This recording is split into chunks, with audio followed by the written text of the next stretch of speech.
better connectivity. Miguel, on bigger opponents, training partners, enemies, you have to get your hips engaged more. When you're on your elbow, it's a little low. When you could wrap this, it's fine. But this is where coming up on your hand because it becomes important because you can get your hips higher. In our reality, your hips need to go higher. Your belt line needs to go higher than his belt line. That's kind of a solid rule, okay? Like when you're doing a throw from standing in judo, your belt line should be lower than theirs so you can get underneath them, right? So as I go here, okay? And then go here, as it comes up here. From here, he's very strong here. So what I would do is I would scoot back here, come up on my hand, and then start coming up this way here. So I can lift his hand up and I would scoot back here so that I limit his ability to start working on my legs to recover half guard or guard or whatnot. And then also from here, I can just be able to potentially get off to go to side control. I'm not, you know, forced to be in a mount because I like to attack more so from a side control, okay? So we're here, breaking his posture. I know some of you can't reach the belt, which is fine. Just be here so your elbow's pushing here. Yeah, and as they start posturing up, look, elbow, my hips came back, left foot on the mat, scoot the hip back, and I'm gonna lift. Look right here, I can't bring it in, but as I lift my hip, okay, and I drive, okay, and I wanna scoop. If I can, scoop an elbow, scoop back, scoop an arm, and be able to control. Because you need at least one underhook. Because when you have one underhook, they have an opposite underhook. But the question is, who's more effective at using underhooks? But when you come up on your arm, do not lock it. Because if they put weight back on, and you're locked, you can jam up your arm, you can break it, tear it, and all that kind of stuff. No good, okay?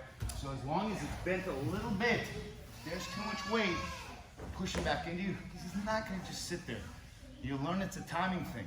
And it's a timing thing to get them to commit to posture up, and you gotta ride that up all the way because you can't break it up into pieces because they're gonna stop to just start pushing back in, try to get you to the mat.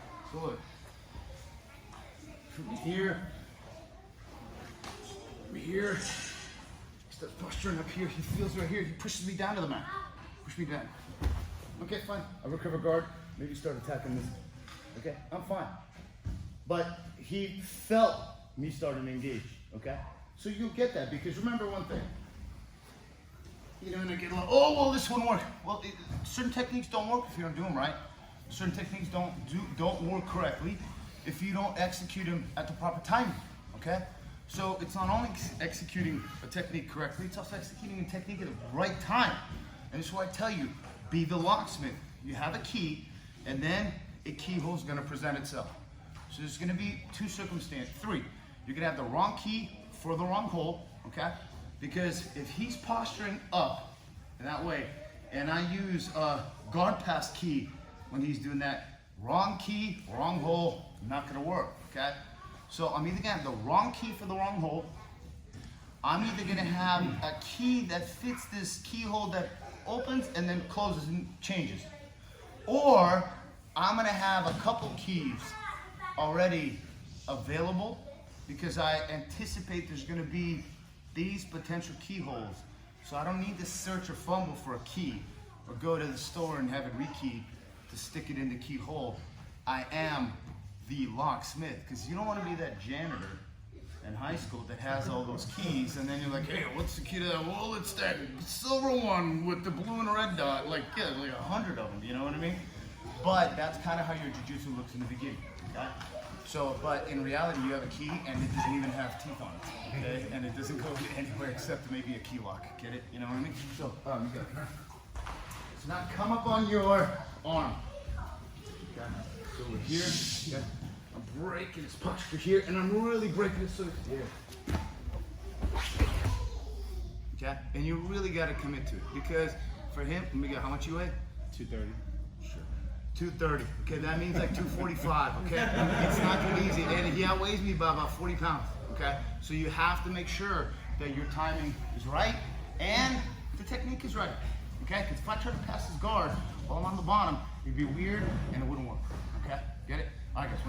come up on your hand. Don't straighten it, okay? And also, your fingers need to be out. So your tension, your pressure can be coming up. Because remember, it's like you're getting up, okay? If your fingers are going this way, that's gonna hurt, and that's just weird. You're here, but it's bent. Why is it bent? So you're pushing up, and you can lift. So you can toes climb, and you go back. Don't do that because you can tweak a hip just like that. Move it right now. 1, 2, 3.